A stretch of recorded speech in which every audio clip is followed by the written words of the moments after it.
Colonel McGregor, very welcome to the Folkungen podcast, where we will talk a little bit about Russia, Ukraine, and Sweden and NATO.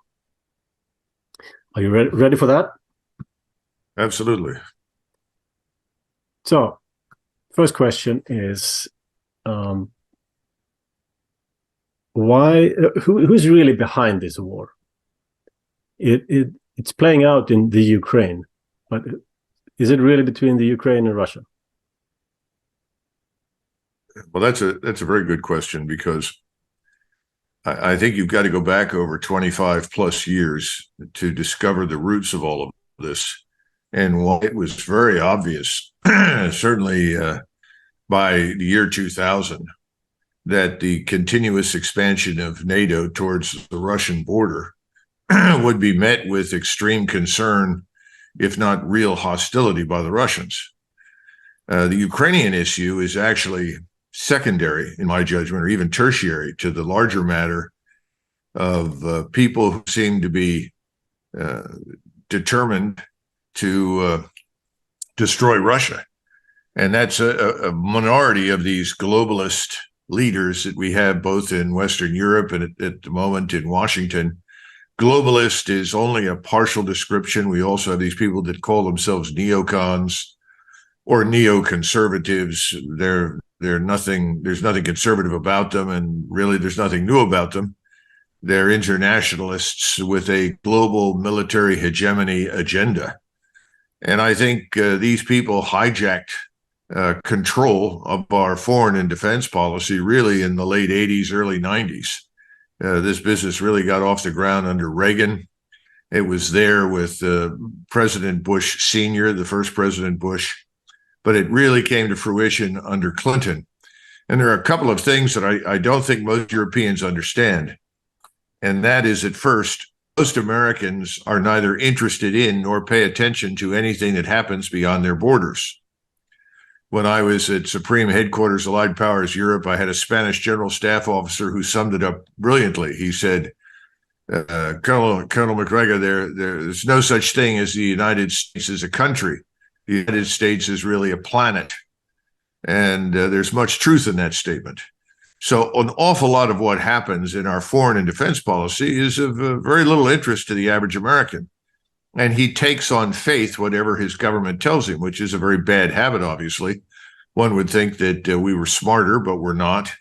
And so if people tell us, well, there's a dangerous country here, country X, led by evil dictators or dictator, and it must be cleansed of dictatorship and converted to the utopia of liberal democracy, people sort of shrug their shoulders and say, all right, I guess that's necessary.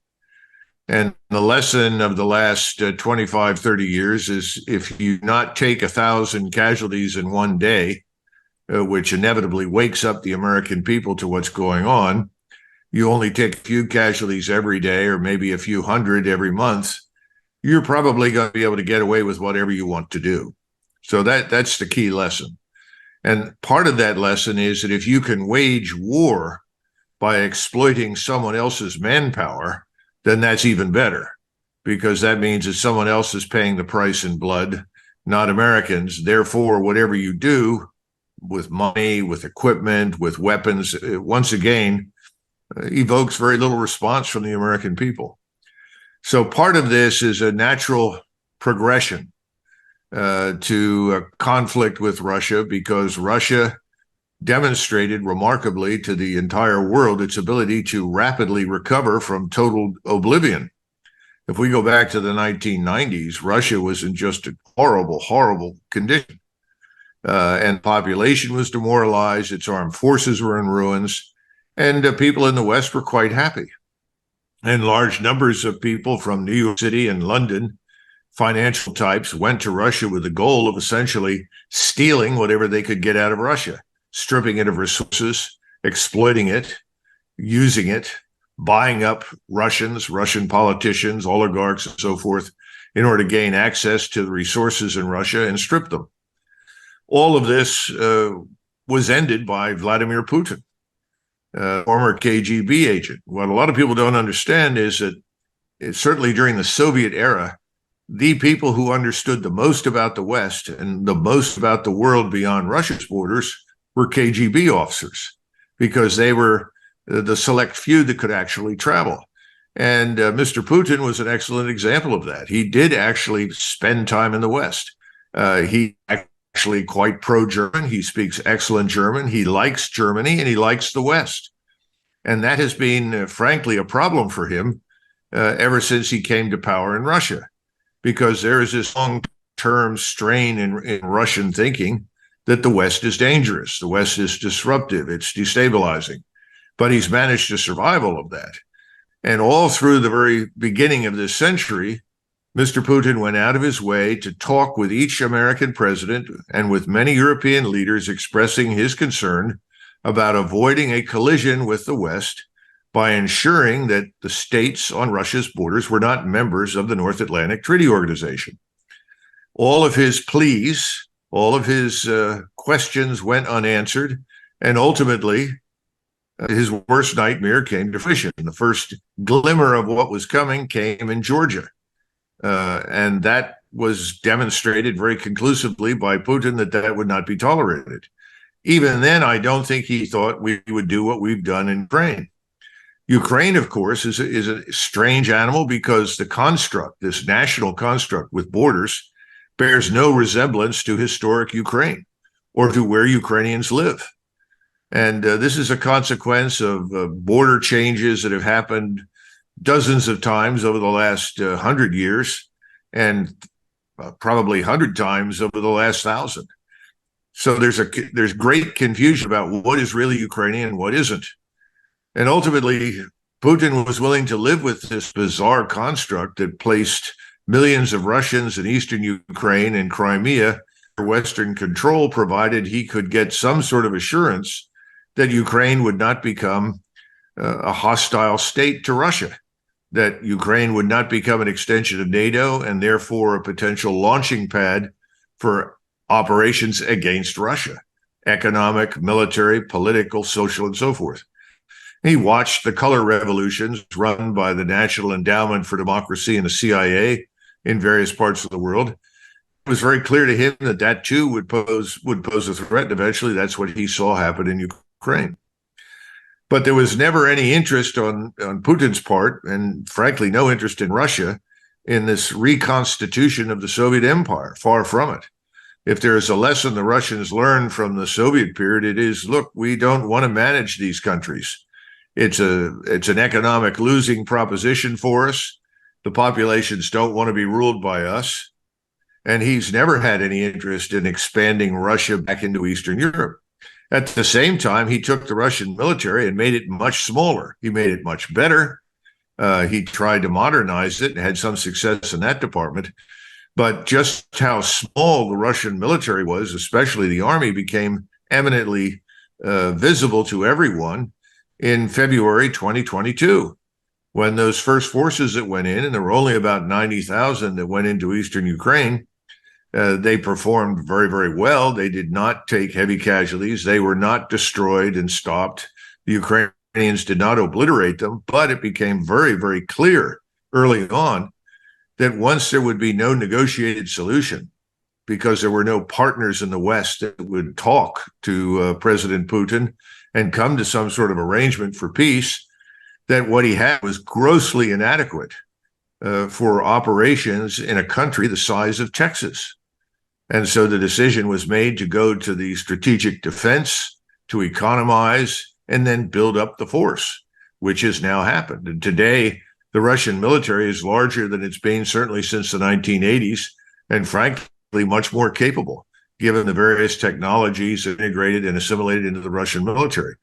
But the notion that there was this quiet, devious plan to march west, overrun Finland, overrun Sweden, Poland, Lithuania, Latvia, is all nonsense. There was no capability for it. And frankly, you can't have it both ways. You can't say, well, the Russians are incompetent and stupid, can't get anything right. Their force is too small. And then a few months later, Russia always meant to invade and wanted to conquer Eastern Europe. Well, it's a lot of nonsense. It doesn't hold up to closer scrutiny.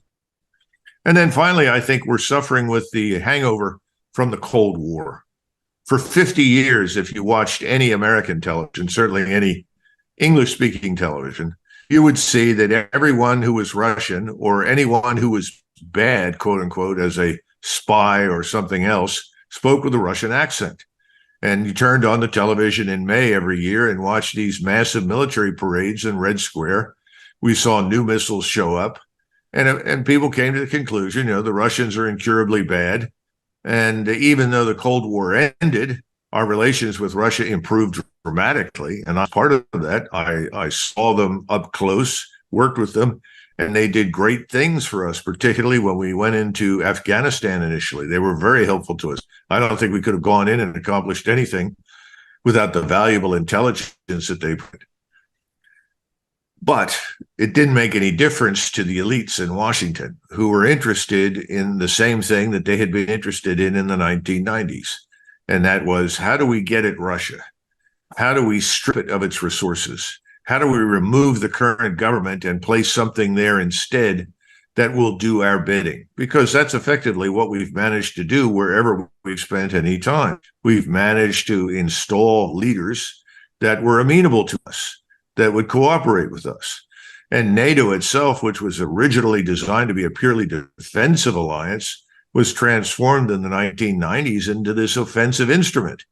And we dragged our European allies kicking and screaming in whatever direction we chose to move.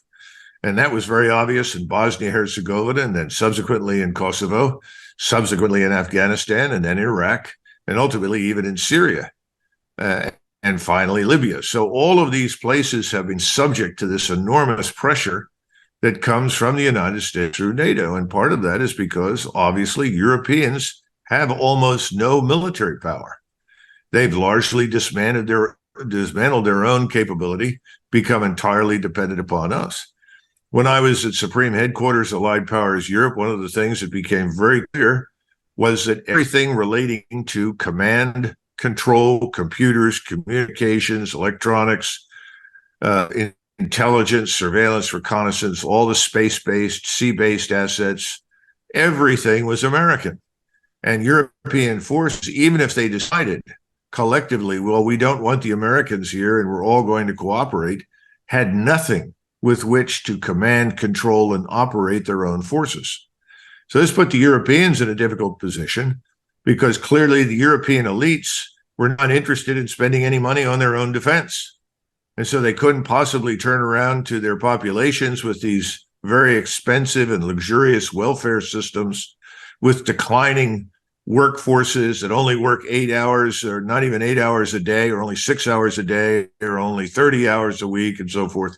How do you turn to those electorates and say, well, I'm sorry, we're going to have to cut back on all these luxurious vacation times, all these holidays, and we're going to have to build up our own military capability because it's going to take, at least billions and billions, hundreds of billions of dollars in order for us to have the constellations in space, the command and control structure in order to operate on our own. Nobody wanted to do it. So they decided, well, we'll just go along with Americans and we'll try to limit the damage that we do to ourselves or that the Americans end up doing to us. Well, this is no longer possible. You can't limit it because the United States has dragged Europe right into the combat zone in Ukraine and made it very clear that we expect Europeans to support this war in Ukraine to the last Ukrainian. In fact, behind the scenes, I think there's been a great deal of pressure to try and get Europeans to provide troops, provide air forces, provide navies to also fight against the Russians on the conventional level. I don't think that's been very successful, but no doubt it has happened. So this brings us to the point where we are now. And Ukraine is about finished. There's not much left. I don't think they have much manpower left. Their press gangs are operating in the far west, trying to drag Ukrainians in the far west and Hungarians that live on Ukrainian soil, for instance, into the Ukrainian army. Obviously, there's not much enthusiasm. At least 12 million people have left Ukraine. Large numbers of single men are continuing to leave. There are trains in Germany every day carrying Ukrainian refugees, and there are huge numbers of single young men. And inside Ukraine itself, we now see that some of these press gangs trying to drag people into the Ukrainian army are being pelted with stones, in some cases even fired on. we also know that for the first time in great numbers, Ukrainian forces are seeing desertions. But most of these desertions are not simply individuals. They are platoons and companies. And most recently, a Ukrainian commander who had a company and a very, very badly wounded group of people in the company made direct contact with the Russians because he said he could not get the wounded evacuated. The Ukrainian military would not come and get them. And he said, either we sit here and die or we surrender. I've decided to surrender. And remember that most of the forces you're talking about are speaking Russian on both sides. And there isn't very much difference between them. And the Russians very intelligently have always treated Ukrainian soldiers very carefully with great respect. So the Ukrainians know they're not going to be harmed. And as a result, things are just continuing to accelerate in a downward spiral. And against this backdrop, we see all sorts of incredible threats and claims of success and victory coming out of Kiev. Now, I don't know what the news in Sweden says. I know the news is not very helpful in places like France and Germany and the Netherlands. The truth is not popular, but I hope that the Swedes can somehow or another disengage from their television sets to the mainstream media and begin to think carefully about this, because there is no danger from Russia in terms of invading the West. And there's no real reason why the Swedes should become part of an alliance that is unambiguously offensive and committed to Russia's destruction. Well, there's some head scratching going on here. People are trying to understand, why is this still going on? Why hasn't Ukraine won already? Because that's what we've been told from the beginning, that Russia is converting fridges to bombs, and they're buying breast milk pumps, smuggling them via Georgia to use the electronics for missiles, and they're running out of everything. And but it's hard to hide the truth forever. So people are starting to wonder what's really going on there. But yeah. Well, I also think there's this historical backdrop. We can go back to 1709 and the failure of Charles XII in the Battle of Poltava, which many of us in the West regret, but he overreached, put himself in a terrible position, and lost. And the outcome was the Treaty of Narva in 1720. And there weren't very many people living in the Baltic littoral who were happy to join the Russian Empire. But I would argue that the Tsarist Empire of that era, whatever its faults, was vastly more humane and vastly more positive as a force in Eastern Europe than the Soviets that followed them. And I would argue that today's Russia has much more in common in terms of its values and thinking with the culture and the mentality of Tsarist Russia than it does with the Soviet Union. I don't see any real connection anymore between the Soviet side and modern Russia. So I would simply see Putin in many ways as a contemporary equivalent of a czar, just as I regard President Xi in China as a de facto emperor. And people don't seem to understand that the government in China and the structure of that government and the way things are running is something the Chinese are comfortable with. I also think people don't understand that for the most part, Russians are quite comfortable with what exists today in Russia. Now, that doesn't mean that there is not pressure inside Russia for what I would call more democratization. I think there is, and I think we've already seen that on the battlefield. One of the most interesting aspects of this whole business of democratization in Russia is the instance of Russian soldiers going to their own media and essentially saying, look, we're being commanded by an idiot. This general that took us into this later operation is a fool. Someone needs to get rid of him, or we're going to get more people killed unnecessarily. Well, wonder of wonders. Putin listened. That man was removed. Russian soldiers do have a voice. Russian soldiers are thinking people. They are not the slave army of 1944 and 45 being driven into machine gunner and artillery fire at great cost. Nothing could be further from the truth. And Putin and his generals have been very economical with their soldiers' lives, very concerned about minimizing losses. So I think Russia is fundamentally different. And I would ask everybody in Sweden to begin looking at Russia differently. And this is not to say Russia is a utopian state that everyone should emulate. What I'm saying is that what you have today in Russia is imperfect, just as what we have in the United States is imperfect. But it works for the Russians. And Putin is not some sort of evil incarnate character. If anything, he's done Russia great service, particularly in suppressing much of the corruption that has been choking Russia now for years and eliminating many of the worst oligarchs that were doing the most damage to the Russian people. And once the war is over, I think one of the results of this war will be a more democratized, open Russia, because I think the soldiers returning from the battlefield demand it, because that's what we see evidence for on the battlefield with the Russian army. What, is there something else behind these the warmongers? Is it just a matter of resources, or do we have some values, culture, religion driving this? Some innate hatred for Russia for some reason? Well, in some cases, these people are descended from families that obviously have a history of hatred or hostility towards Russians. There's no question about that.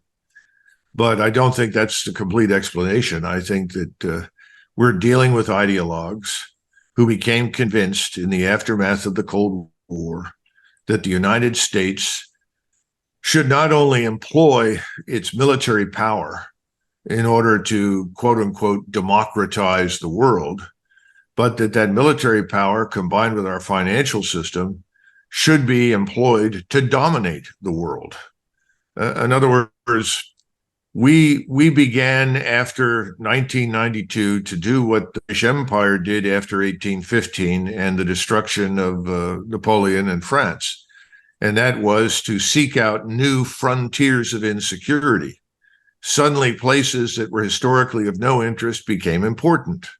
Suddenly, places that were always peaceful were suddenly conflicted. And wherever we saw conflict, wherever we saw crisis, wherever we saw resources and opportunities for profit, I think there was a tendency to expand these frontiers of insecurity. I could not imagine 30, 40 years ago anyone suggesting for a second that Pakistan is a place of vital strategic interest to the United States. But the same people who want desperately to destroy Russia, to make Ukraine this vassal state of greater American military and political power and economic power, they are also the ones who are now suddenly saying, well, we need to look carefully at Pakistan. We may have to intervene there. Well, that's sheer lunacy. Why would we do such a thing? But then again, the notion that we should be involved in anything that happens in eastern Ukraine is lunacy. We have no real strategic interest other than peace. That's the one interest that we have in eastern Ukraine, because we understand historically, at any rate to this point, every president certainly did up until clearly, I would say, Bush Jr. and then ultimately Obama and his successor, now Biden. Trump was the exception, obviously. They began to think in terms of anything that happens anywhere in the world must involve us. It's in our interest to be involved everywhere. In fact, Donald Trump said, no, it is not in our interest to be involved everywhere. And he's one of these people that understood that for thousands of years, the world existed without us. And however much we think we're important and however much we love our own country, we're not necessarily vital to everybody else on the planet. And they can make good decisions or bad decisions on their own. But right now, the leadership in Washington does not share that viewpoint. How long can the U.S. go on being the world's police, or should I say bully? I usually answer that by saying, when did the British leave India? And the answer is the British decide to leave India in 1947 when their debt to GDP ratio was 240%. In other words, they were effectively broke. They couldn't sustain themselves anymore. They couldn't afford it. India, the jewel in the crown, if you will, was more of a liability than an asset. And they fought the entire Second World War, not so much to defeat Germany, but to preserve their so-called empire and influence. And ultimately, they lost everything. They ran themselves into bankruptcy, and they won nothing as a consequence. I think we're nearing that point, because what could we possibly win in a war in Eurasia? And the answer is nothing. I mean, Eisenhower, when he was president, ended the war in Korea. But before the war in Korea ended, there were plans to put 800,000 U.S. troops on the Korean Peninsula and to march into Manchuria. And Eisenhower looked at these plans and said, whoever put these together should have their heads examined. This is insane. The American people have no interest in waging war in China. Well, he was right. He ended the war. We had no real interest in waging war in Southeast Asia either. I don't see any evidence for any interest in going to war with China anywhere. On the contrary, I think it would be catastrophic for both parties. But there's a certain tendency among these people to be drunk on power and completely arrogant and ignorant, because the people making all these decisions know nothing about Eastern Europe, nothing about Russia, nothing about Ukraine. You know, it's so sad and tragic that people that know so little exercise so much power and authority, but that's the case. And I leave it to you to tell me how you think the Europeans see things. I used to have greater faith in the Europeans because they lived closer to reality.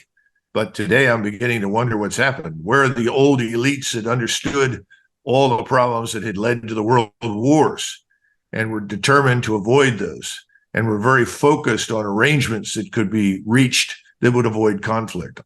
I keep waiting for them, particularly in Berlin. Haven't seen any. I think they were destroyed in the First and Great War, most of them. How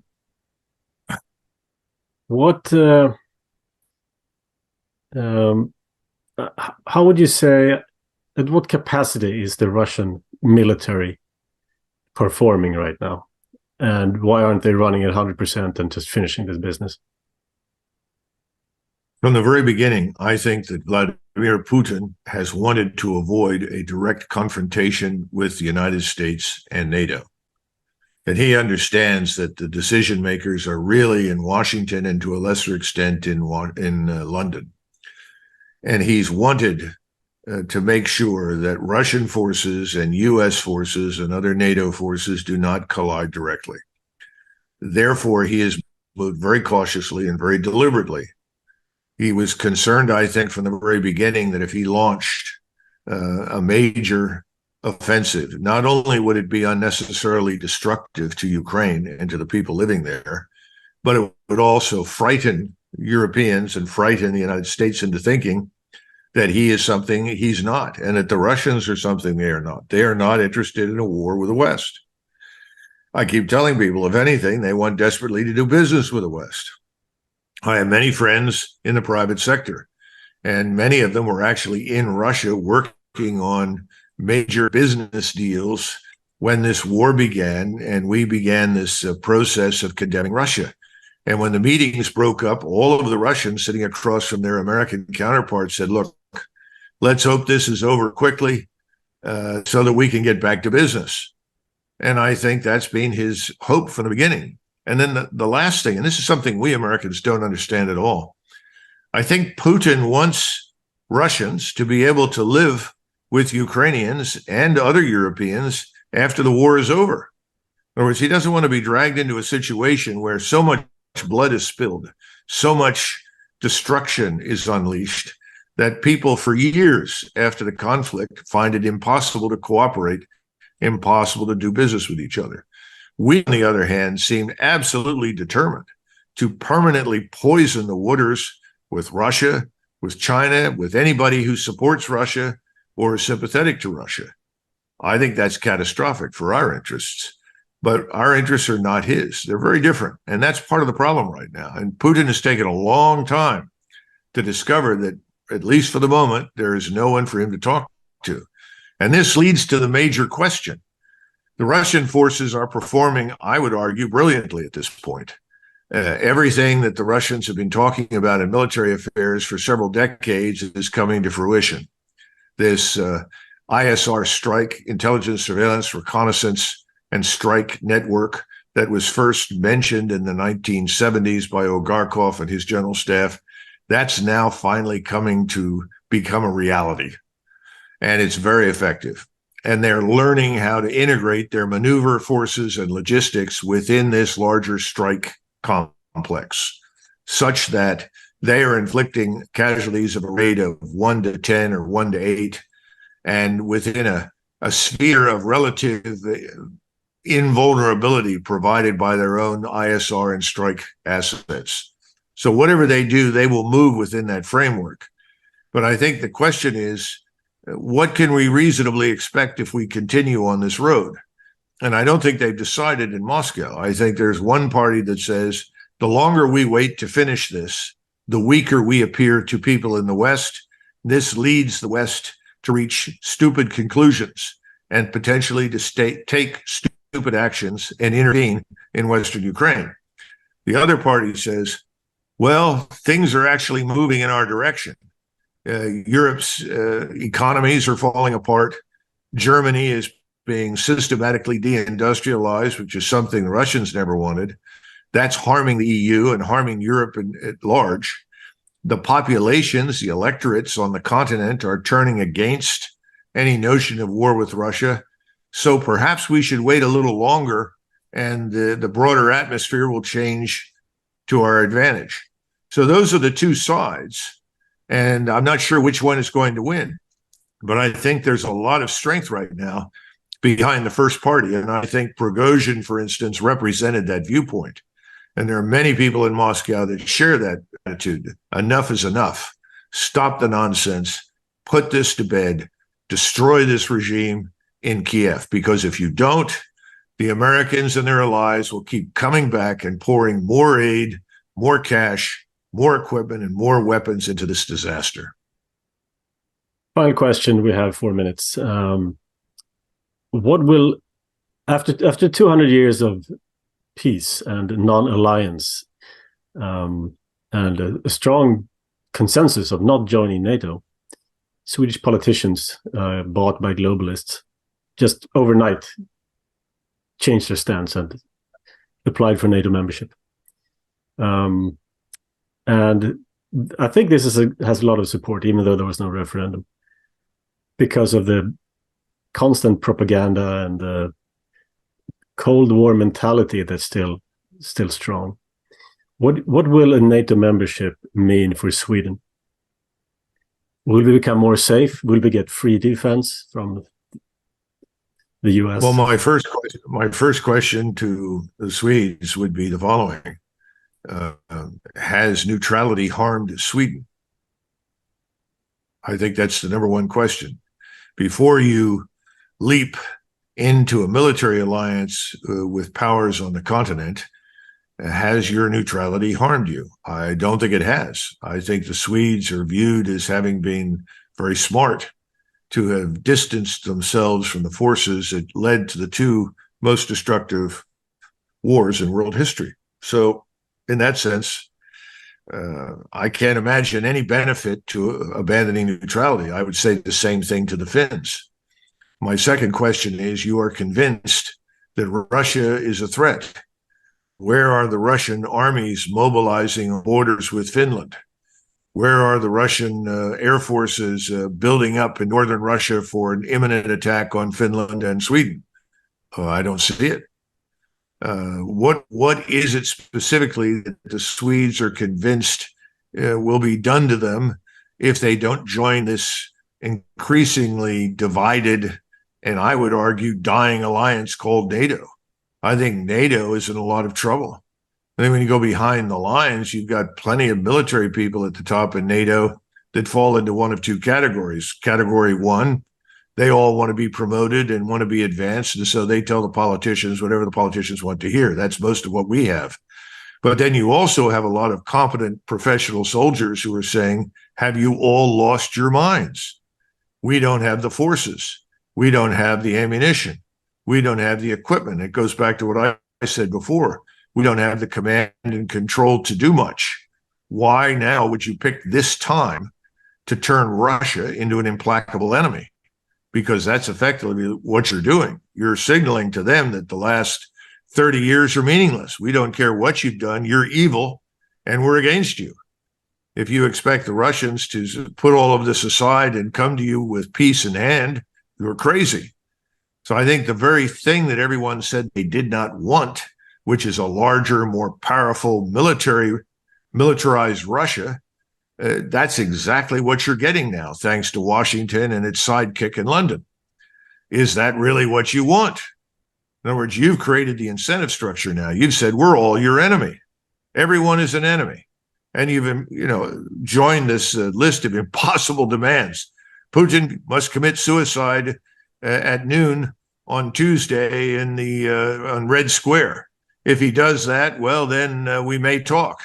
Oh, by the way, all Russian forces, wherever they are today in Ukraine, must all lay down their arms and sort of skip back into Russia. That's all nonsense. Doesn't take reality into consideration. Nobody would have done that in the 19th century. Disraeli, Bismarck, Gorshakov, none of the men who were thoughtful in those eras would have made any kind of demand on that scale. What they would have done is look at the situation and make the best arrangements they could, understanding that perhaps in another 10 years or 20 years, it would have to be more adjustments. But the preeminent goal would be what?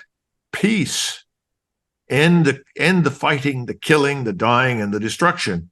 And let's look for some satisfactory outcome that everybody can live with. It may not be perfect, it may not be permanent, but let's get in there and stop what's happening. Doesn't seem to be any interest in that. Why would Sweden, whose neutrality has actually been a model for much of the world, now want to rush and join NATO?